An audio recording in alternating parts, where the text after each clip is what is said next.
अस्सलामुअलैकुम स्टूडेंट्स, मेरा नाम है सैयद इश्तियाक हुसैन और आप देख रहे हैं Ishtiaq academy. Students, Microsoft Excel course के इस वीडियो में आज हम पढ़ेंगे बेसिक फार्मूलाज के बारे में। तो आइए स्टार्ट करते हैं।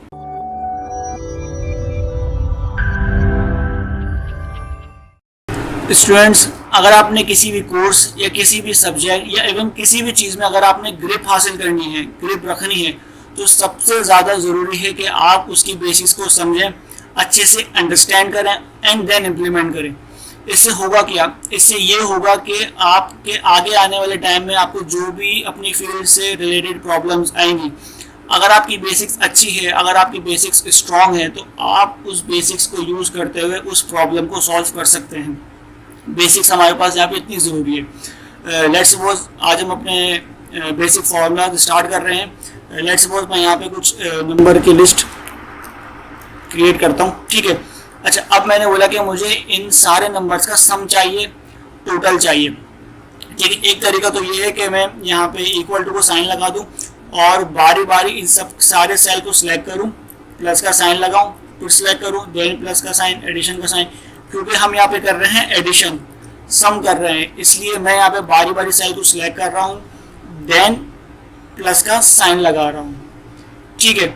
अच्छा, अब मैंने यहाँ पे इक्वल टू लगा के, अच्छा, हम एक्सेल में जो भी फॉर्मूला लगाएंगे या जो भी हम एक्सेल में फंक्शन लिखेंगे, फंक्शन लगाएंगे, ठीक है, उससे पहले हमें इक्वल टू का साइन लगाना लाजमी है। वो क्यों? वो इसलिए क्योंकि हम एमएस एक्सेल को बता रहे हैं ये इक्वल टू का साइन लगा के कि भाई यहाँ पे मैं अपना फॉर्मूला या यहाँ पर मैं यहाँ पे अपना फंक्शन स्टार्ट कर रहा हूँ। वो फंक्शन, वो फॉर्मूला कोई भी हो सकता है, plus minus, addition, subtraction, if, else, else if, जो भी यहाँ पे हमारे पास है, लुकअप, वी लुकअप, ठीक है। अच्छा, मैंने यहाँ पे नंबर सेलेक्ट करे, नंबर सेलेक्ट करने के बाद मैं उसको जैसे ही एंटर क्लिक करता हूँ तो देखिए मेरे पास यहाँ पे मेरे दिए हुए नंबर्स का टोटल आ गया। एक तरीका तो ये था, और एक तरीका ये है कि मैं यहाँ पे लिखता हूँ इक्वल टू और मैं अब यहाँ पे लगा रहा हूँ सम का फंक्शन यानी सम का फॉर्मूला, इक्वल टू सम। सम करने के बाद मैंने यहाँ पे लिया ब्रैकेट ओपन, ब्रैकेट ओपन करने के बाद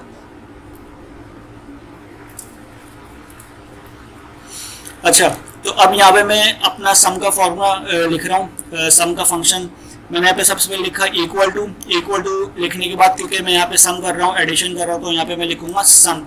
सम लगाने के लिखने के बाद मैंने यहाँ पे ब्रैकेट ओपन करा। ब्रैकेट ओपन करने के बाद मैं जैसे कि मुझे यहाँ पे सजेशन दे रहा है, बता रहा है कि आपने करना है कि आपने एक सेल सेलेक्ट करना है, then comma, then cell, then comma, then cell, then comma. आपने इस तरह से सारे सेल बारी बारी सेलेक्ट कर लेने, या आपने जो नंबर जिस नंबर का आपको टोटल चाहिए आपने जस्ट वो वाले नंबर का सेल सेलेक्ट करा एंड देन आपने इसका ब्रैकेट क्लोज करा। ब्रैकेट क्लोज करने के बाद आपने हिट एंटर कर दिया। देखिए हमारे पास अभी भी आंसर सेम आ रहा है, लेकिन दो अलग अलग मेथड्स के थ्रू, ठीक है। अच्छा, अब यहाँ पे मेरे पास तीसरा एक तरीका भी है प्लस करने का, ठीक है। मैंने यहाँ पे क्या करा, सबसे पहले इक्वल टू को साइन लगाया, अगेन सम लिखा। सम लिखने के बाद मैंने यहाँ पे ब्रैकेट ओपन करा। ब्रैकेट ओपन करने के बाद अब मैं इस पूरी रेंज को एक साथ एट अ टाइम सेलेक्ट कर लूँगा इस तरह से, ये देखें, और मैं यहाँ पे ब्रैकेट क्लोज कर दूंगा। अच्छा, अब यहाँ पे मैं क्या कर रहा हूँ, मैंने कहा कि भाई equal to sum bracket open A1 यानी 23 से लेकर, जो आप बीच में कॉलन का साइन देख रहे हैं, इसका मतलब ये है कि यहाँ से लेकर यहाँ तक वैल्यू सिलेक्टेड है, ठीक है। A1 से लेकर यानी A8 तक। अब इस रेंज में जो भी हमारे पास, जितने भी हमारे पास नंबर्स हैं, उन सब का मेरे पास यहाँ पे टोटल आ जाएगा। मैंने यहाँ पे एंटर करा तो देखें तीन अलग अलग पैटर्न, तीन अलग अलग तरीके, लेकिन आंसर हमारे पास एक ही है। इसमें भी सम आ रहा है, इसमें भी टोटल आ रहा है और इसमें भी टोटल आ रहा है मेरे पास, ठीक है। अच्छा, मेरे पास यहाँ पे एक और चौथा तरीका भी है।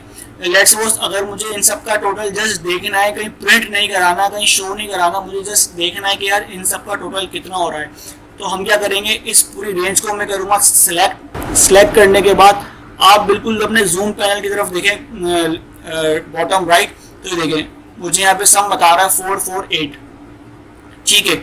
यहाँ पे भी मुझे वही सम बता रहा है जो मैंने ऊपर फॉर्मूलाज लगाए थे, जो मैंने यहाँ पे ऊपर टोटल लिखा था, ठीक है। तो यहाँ पे मैंने आपको चार तरीके बताए जिससे हम लोग सम कर सकते हैं। वैसे एक और तरीका भी है जिसको हम मैन्युअली एडिशन बोलेंगे। अच्छा, ये डायनेमिक है। डायनेमिक से मुराद ये कि अगर यहाँ पे 23 है सेल सिलेक्ट करने का फायदा ये होता है कि इस सेल के अंदर जो भी वैल्यू है, यानी इस सेल के अंदर जो भी वैल्यू है वो उसका रन टाइम पे आपको रिजल्ट निकाल के दिखाएगा। लेट्स सपोज यहाँ पे आ रहा है 23, इस 23 की जगह मैं कर देता हूँ 55 करने के बाद मैं जैसे ही एंटर करूंगा जो नीचे हमारे तीनों रिजल्ट हैं ये तीनों डायरेक्टली चेंज हो जाएंगे।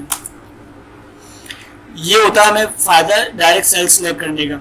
उस सेल के अंदर जो भी, क्योंकि हमने यहाँ पे नंबर नहीं दिया था 23, हमने यहाँ पे सेल का नाम दिया था। अब उस सेल के अंदर जो भी वैल्यू होगी वो उसका मुझे टोटल निकाल के दिखाएगा। अब लेट्स सपोज यहाँ पे 78 है, अब इस 78 को यहाँ पे मैं कर देता हूँ 56, तो ये देखें 458, ठीक है। इसी तरह हम यहाँ पे क्या कर सकते हैं, इसी को सब्ट्रैक्ट कर सकते हैं, इसी को मल्टीप्लाई कर सकते हैं, इसी में से डिवीजन कर सकते हैं। लेट्स सपोज मैं यहाँ पे लिखता हूँ 34 और 45, ठीक है। मैंने बोला कि मुझे 45 में से 34 माइनस करना है।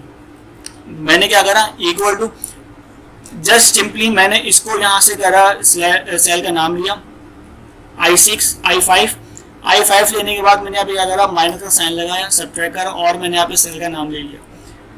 मैं इसको जैसे ही एंटर करूँगा मुझे यहाँ पे रिजल्ट दिखा देगा लेवल, ठीक है। अगेन यहाँ पे वही रूल अप्लाई होगा क्योंकि मैंने यहाँ पे सेल सिलेक्ट करा है। सेल सिलेक्ट करने का मतलब ये है कि इस सेल के अंदर जो भी वैल्यू है वो डायरेक्टली अप्लाई हो जाएगी हमारे फॉर्मूला के ऊपर। लेट्स सपोज यहाँ पे है 34, मैं यहाँ पे कर देता हूँ 22, तो अब जैसे ही मैं हिट एंटर करूंगा तो ये देखें 23, ठीक है। ये तो था हमारे पास सब्ट्रैक्शन। अगर मैं यहाँ पे छोटी वैल्यू लूंगा और माइनस कर दूंगा तो देन 23, यहाँ पे मेरे पास वैल्यू आ गई माइनस, यहाँ पे हम कर रहे हैं मल्टीप्लाई, ठीक है। यहाँ पे हम कर देंगे डिवाइड, ठीक है। यहाँ पे मैं वैल्यूज लिख देता हूँ 23 और 45, ठीक है। माइनस करते हैं, equal to cell select minus and then ये वाला सेल सिलेक्ट, एंटर, ये आ गई वापस माइनस वाली वैल्यू। मल्टीप्लाई करना है, equal to cell select, multiply का sign and then this multiplication, division equal to cell select, divide के लिए हम लगाएंगे ये वाला साइन, ये इसको हम लोग बोलते हैं फॉरवर्ड स्लैश, ये sign and then hit enter, ठीक है। अच्छा, अब यहाँ आ गई मेरे पास पॉइंट्स में वैल्यू। अब ये मुझे पॉइंट्स की वैल्यू करनी है कम, यानी मैं चाह रहा हूँ कि मुझे पॉइंट के बाद जस्ट 2 वैल्यूज शो हो। तो मुझे क्या करना है, मुझे अपने नंबर वाले ग्रुप में आना है और यहाँ पे आके मैं आ जाऊँगा यहाँ पे, ठीक है। डिक्रीज डेसिमल और इंक्रीज डेसिमल, ठीक है। मैंने यहाँ पे डेसिमल वैल्यूज को कर दिया कम, यानी 1.48। अगर मुझे इसकी नंबर इंक्रीज करना है तो मैं यहाँ पे नंबर इंक्रीज कर सकता हूँ, ठीक है। डिक्रीज का वैसे भी पॉइंट के बाद 2 या 3 वैल्यूज जस्ट काउंट होती हैं। तो ये मेरे पास plus, minus, multiply and divide. वैसे मल्टीप्लाई का हमारे पास यहाँ पे एक और फॉर्मूला है जिसको हम लोग बोलते हैं प्रोडक्ट का फॉर्मूला। मैं लिख देता हूँ, इक्वल टू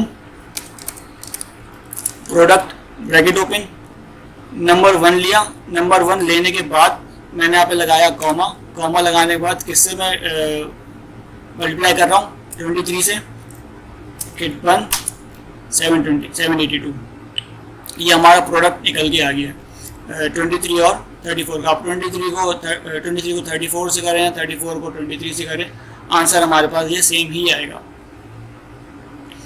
स्टूडेंट्स, ये थी हमारे पास कुछ बेसिक्स से formulas, plus, minus, multiply, divide and product.